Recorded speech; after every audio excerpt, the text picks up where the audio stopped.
Pintar, selamat datang di podcast Pintar Pilih Kampus. Podcast ini bakalan ngebahas tentang fakta-fakta unik mengenai kampus-kampus PTN. Ketemu lagi bareng aku, Tria Indah, guru ahli dari kelas Pintar yang bakalan nemenin kalian di setiap episodenya.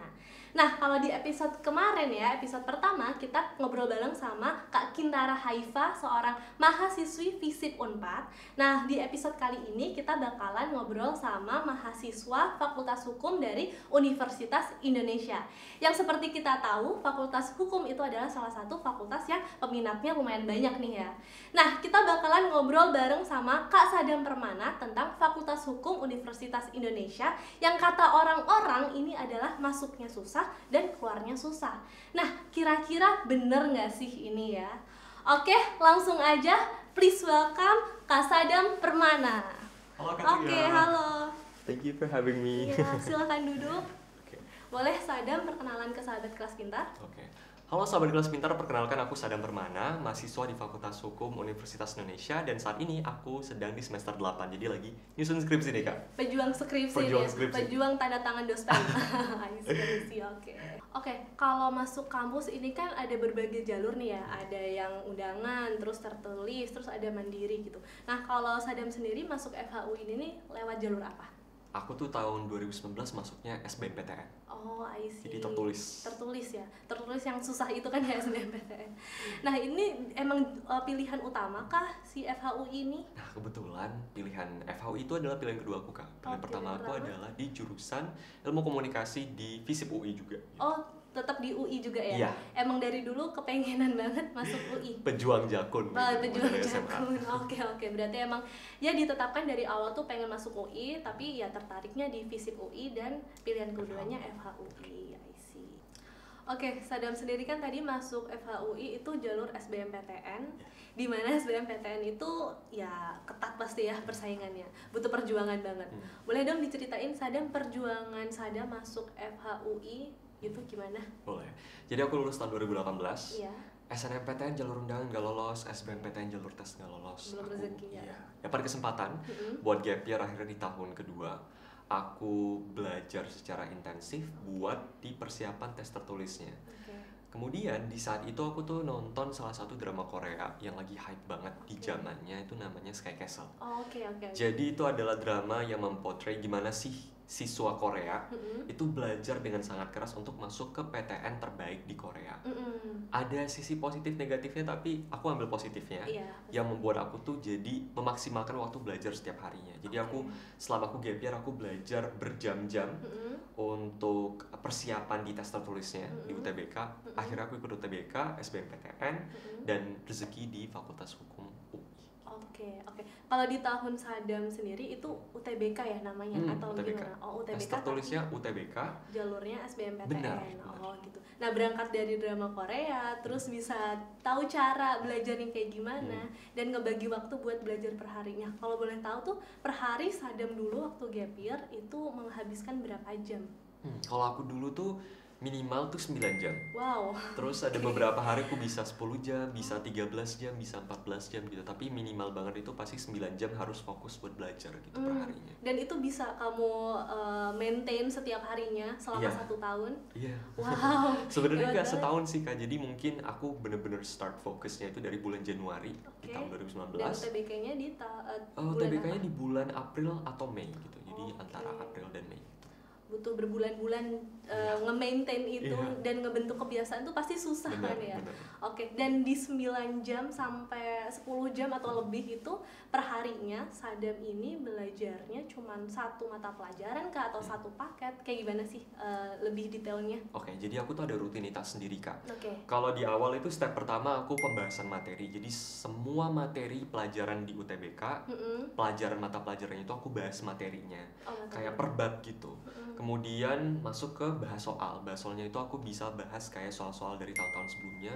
Bisa kayak 20 sampai 25 paket soal per hari dari tahun lalu. Kemudian aku bahas soal-soal dari tryout. Dan setelah itu aku bahas dari pembahasan dari mata pelajaran per tryoutnya. Jadi di soal tryoutnya itu aku bahas tentang dari mata jawabannya gitu. Jadi kisi-kisinya kemudian kayak pembahasan jawaban dari soal-soalnya itu aku pelajari. Dan itu terjadi setiap hari sih, rutinitasnya gitu. Dan ngebentuk sendiri tuh ya rutinitas kayak gitu, nggak ada yang ngelit atau nggak ada yang nyuruh gitu, bahkan kesadaran nyuruh sih nggak ada ya, cuman aku waktu itu emang bimbel khusus, tapi memang kesadarannya memang harus dari diri sendiri sih kan. Oke. Untuk masuk ke UI. Iya, untuk masuk UI. Nah berarti sekompetitif dan sesulit itu ya masuk UI tuh? Masuk UI aku bisa bilang ya sekompetitif itu karena memang saingannya bukan hanya sekota ya, bukan hanya seprovinsi tapi se-Indonesia. Jadi gimana caranya kita harus punya mekanisme terbaik untuk melatih diri dan mempersiapkan diri untuk siap ikut tes dan masuk UI gitu sih. Wow, hebat banget sih Sadam. Nah, kalau sebelum masuk FHUI, ya walaupun FHUI ini pilihan kedua, tapi kan pasti pengen masuk ke FHUI nih ya. Nah, dulu ekspektasinya kayak gimana sih buat masuk ke FHUI itu? Oke. Jadi dulu mungkin sedikit background story dulu ya. Boleh. Aku tuh sebenarnya anaknya lebih condong ke arah seni, Kak. Jadi aku mau mengeksplor, aku tuh suka bikin film pendek, aku tuh suka bikin konten. Makanya aku tuh pingin di pilihan pertama aku tuh di ilmu komunikasi UI. Kalau aku boleh jujur, aku pilihan kedua FHUI itu karena waktu itu menampung lebih dari 100 mahasiswa yang diterima gitu.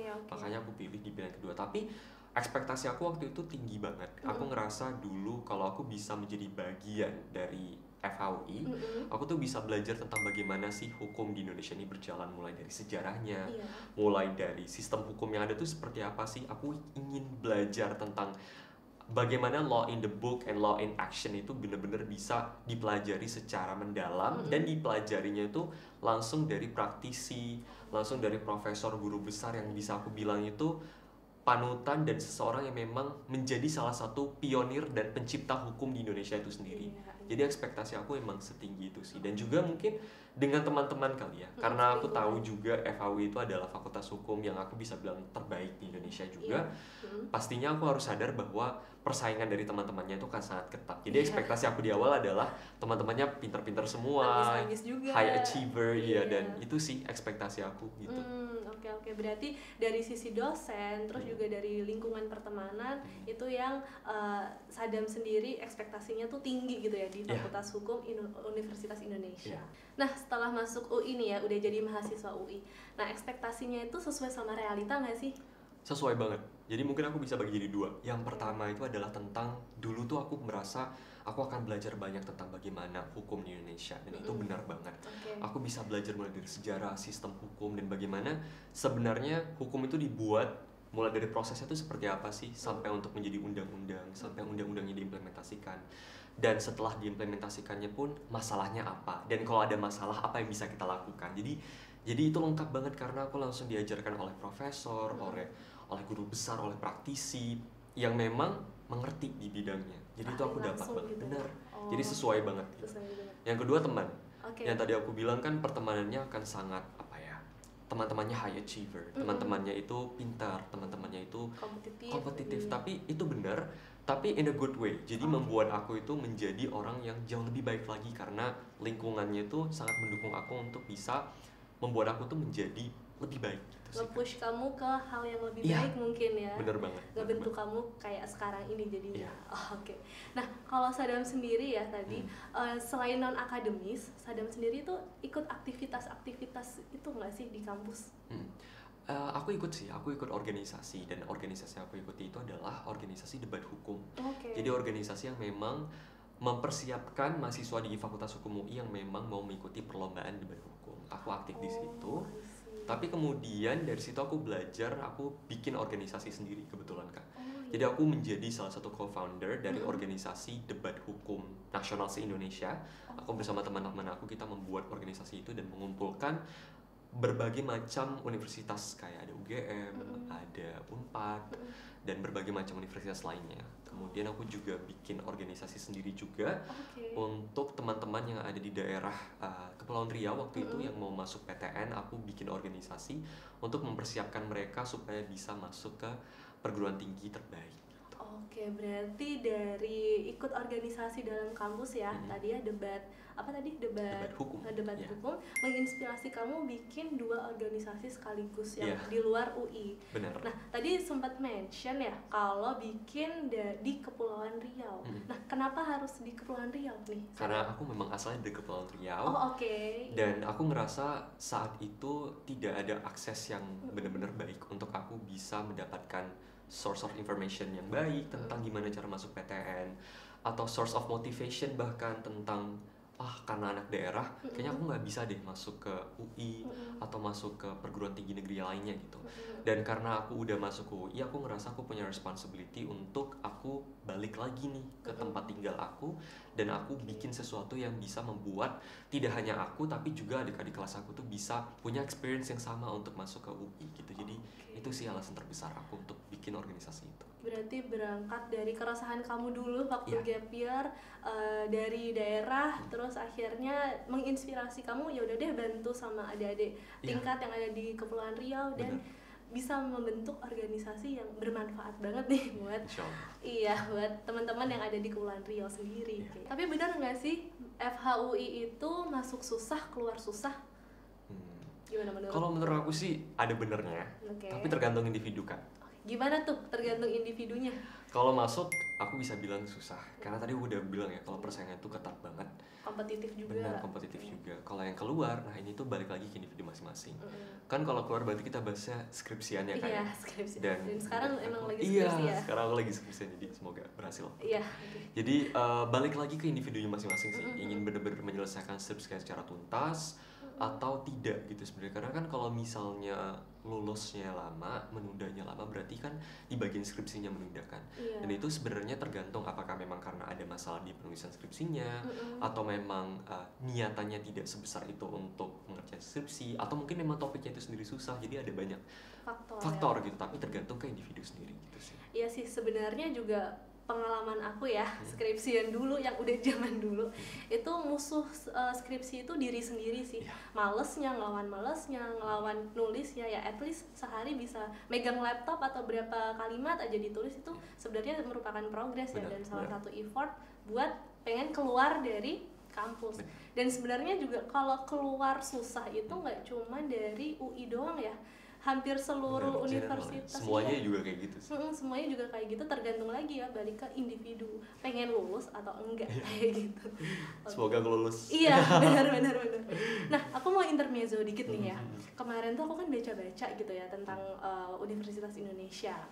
Nah, apa bener sih kalau foto bareng patung Djoko Sutono yang salah satu guru besar FH ya, itu susah lulusnya gitu? Itu mitos atau fakta sih? Mitos, karena kalau misalnya kita sebagai mahasiswa baru, kita tuh ada tugas Kak. Tugasnya itu bikin kayak buku folio gitu, namanya buku merah kuning, buku merah kun. Dan di situ di depannya itu kita harus ada foto di depan patung Djoko Sutono. Malahan disuruh foto. Jadi maba pada datang semua, foto di situ, terus fotonya ditempel. Jadi kalau misalnya mitos itu bener ya berarti semuanya nggak lulus. Lulusnya lama gitu. Iya, susah lulus. Iya. Berarti mitos. Udah terjawab nih ya, mitos. Oke. Nah, gimana sih kuliah di FHUI ini ngebentuk Sadam sebagai individu yang sekarang? Kuliah di FHUI membuat aku bisa punya daya juang yang tinggi Kak. Aku bisa bilang gitu. Daya juang yang tinggi itu kayak gimana sih? Seperti apa daya juangnya? Karena memang tadi aku udah cerita ya tentang bagaimana lingkungannya, bagaimana pertemanannya, bagaimana aku bisa ikut organisasi dan lain-lain. Aku belajar bahwa ternyata kita memang harus berjuang nih dengan keras untuk mendapatkan sesuatu yang kita inginkan, atau untuk punya impact ke orang-orang di sekitar kita. Dan yang ketiga yang paling penting adalah untuk membuat perubahan nih, membuat sesuatu yang sebelumnya belum ada menjadi ada, dan yang ada itu bisa bermanfaat untuk orang-orang yang ada di sekitar kita gitu sih. Oke, berarti daya juang yang tinggi ini emang udah kebentuk sebelum masuk UI kah, atau punya daya juang yang tinggi dari masuk UI-nya gitu? Kalau daya juang sih sebenarnya dari aku SMA sih, jadi sebelum itu aku memang udah aktif ikut organisasi juga dan lomba-lomba juga. Tapi FHUI membuat daya juangnya itu menjadi lebih tinggi lagi karena aku terekspos dengan berbagai macam hal yang baru menurut aku. Bertemu dengan orang-orang yang punya background story yang sangat luar biasa, berbeda dari aku, tapi kita bertemu di situ dan kita belajar dan berproses bersama. Itu sih yang menurut aku daya juangnya jadi jauh lebih tinggi lagi gitu. Oh, bertemu dengan yang sefrekuensi mungkin ya, dan berjuang bersama-sama. Sebenarnya nggak harus sefrekuensi kan, justru yang tidak sefrekuensi itu yang justru membuat aku belajar dari teman-teman aku yang lain. Dan di situ sih menurut aku daya juangnya itu meningkat karena kita dituntut harus bekerja sama dengan orang-orang yang berbeda. Gitu sih Kak. Oh, malahan ya, bukan yang sefrekuensi, malah perbedaan itu yang membentuk Sadam mempunyai daya juang yang lebih tinggi. Dan tadi kan sempat ya kita ngobrol-ngobrol, Sadam ikut organisasi dan membentuk organisasi sendiri malahan ya, foundernya gitu. Nah, apakah si Sadam ini tuh pengen bikin organisasi itu dari kuliah kah, atau sebelum kuliah tuh kayak pengen punya cita-cita kayak ntar kapan gitu aku mau bikin organisasi dan baru kesampaiannya di kuliah ini gitu, gimana nih? Sebenarnya dari dulu sih, ketika memang aku anak daerah ya Kak, dan aku memang besar di situ dan merasakan tentang sulitnya aku mendapatkan akses, mendapatkan informasi yang baik tentang gimana caranya berkuliah. Dan gimana caranya berkuliah, maksudnya lebih spesifiknya tuh di PTN yang aku inginkan, which is UI gitu ya. Jadi itu sih, jadi keresahan itu yang membuat aku ketika aku udah masuk nih di UI dan aku udah tahu apa yang harus aku lakukan supaya aku bisa masuk ke UI, aku merasa punya responsibility untuk mengajarkan itu dan membuat itu tuh menjadi sesuatu yang sustain buat adik-adik aku nih yang ada di daerah itu bisa juga masuk ke UI atau PTN yang mereka idam-idamkan gitu sih Kak. Berarti sampai sekarang organisasi itu terus berjalan kah atau gimana nih? Ya, pengenannya gimana? Alhamdulillah sih sebenarnya ketika aku bikin organisasi ini ada adik tingkatku juga yang masuk ke UI dari organisasi ini, dan ini udah jalan tahun kedua dan memang berjalan cukup baik menurut aku alhamdulillahnya, dan aku berharap ini akan sustain juga dan akan besar juga, jadi semoga kedepannya akan jauh lebih baik lagi gitu sih Kak. Berarti tadi ya yang dipunyain Sadam ya kayak daya juang yang tinggi, terus keinginan yang besar itu makin berkembang dan malah terdorong semenjak kuliah di FHUI ini gitu ya, karena lingkungan dan ya pertemanan sama dosen-dosennya mungkin ya. Menarik. Oke, tadi kita sempat ngebahas tentang skripsi ya. Kalau boleh tahu Sadam skripsinya kapan nih? Lulus ya sidangnya? Iya, sidangnya kali. Sidangnya kalau tidak ada kendala. Amin. Juni. Bulan Juni tahun ini. Iya. Sadam sendiri punya rencana nggak sih? Kalau skripsi kan pasti habis itu lulus ya. Punya rencana nggak setelah lulus dari FHUI ini mau ngapain? Rencananya aku akan pingin belajar dunia bisnis dan juga marketing sih. Kok jauh banget nih kan? Kuliah 8 semester di hukum, terus setelah lulus punya rencana pengen belajar bisnis dan marketing nih, kok jauh banget, kenapa nih alasannya? Ada 2 alasan. Yang pertama karena aku memang hukum bisnis peminatannya hukum bisnis. Jadi sebenarnya aku fokus belajar selama di FHUI tentang perusahaan sih Kak. Apa yang boleh dan tidak boleh dilakukan oleh perusahaan, kalau misalnya ada satu perusahaan lain itu saling bekerja sama atau saling bersaing itu seperti apa gitu. Kemudian aku tertarik banget untuk menggali dunia bisnis itu karena aku pernah ikut lomba debat APBN kemarin. Jadi aku belajar tentang ilmu ekonomi mikro, makro. Jadi terekspos lah tuh dengan bisnis, ekonomi, dan marketing tuh sebenarnya yang ketiga tuh karena aku memang backgroundnya content creator ya. Dan selama ini aku juga bekerja sama dengan beberapa brand. Aku membuat juga kontennya. Jadi belajar tentang digital marketing, tentang gimana caranya aku memproduksi sesuatu yang bisa mengengage para penonton aku, dan menurut aku itu sangat seru dan sangat relevan sih buat kehidupan aku saat ini dan ke depan gitu. Jadi itu sih alasan terbesar. Berarti Sadam sendiri punya minat yang sangat luas ya ini ya, dari hukum, terus hukum bisnis ya, hukum bisnis yang ke company, terus tadi ke ekonomi, nyinggung mikro makro yang hubungannya dengan bisnisnya, terus ke marketing. Mungkin kalau marketing itu lebih menjawab pasar yang sekarang ya kan, banyak banget nih digital marketing, terus ya pokoknya yang di dunia marketing gitu, makanya Sadam pengen belajar terjun. Mungkin siapa tahu juga bisa membesarkan organisasinya ya dari bisnis dan marketingnya itu. Atau ada rencana mau bikin bisnis sendiri kah, atau firm sendiri atau company sendiri? Kalau bisnis ada rencana sama teman-teman sekarang lagi proses diskusi. Tapi ya ke depan kita we'll see. Berarti tahu hukum bisnisnya dulu, baru bikin bisnisnya dan belajar cara menjalankan bisnis tersebut. Wow, sangat inspiratif sekali ya ngobrol sama Sadam sekarang. Nah, sahabat kelas pintar, masuk ke kampus pilihan kamu memang gak selalu mudah dan butuh perjuangan. Tapi tenang aja, kelas pintar punya PTN di mana kamu bisa dapetin bank soal, latihan tryouts, dan live class buat kamu belajar bareng guru biar kamu makin siap menghadapi SNBT. Bener banget sih. Tadi yang udah kakak sampaikan tuh bener-bener menurut aku bisa membantu banget teman-teman yang pengen masuk PTN impian, dan kayaknya aku bisa rekomendasi nih ke adik-adik tingkat aku untuk ikut dan belajar pakai kelas pintar ya. Bener banget Sadam. Oh iya Sadam, by the way terima kasih udah hadir dan ngomong sharing sama kita tentang insight-insight perkuliahan di FHUI. Thank you for having me, Kak. Iya, sama-sama. Nah, itu dia sahabat kelas pintar, episode kedua dari podcast Pintar Pilih Kampus.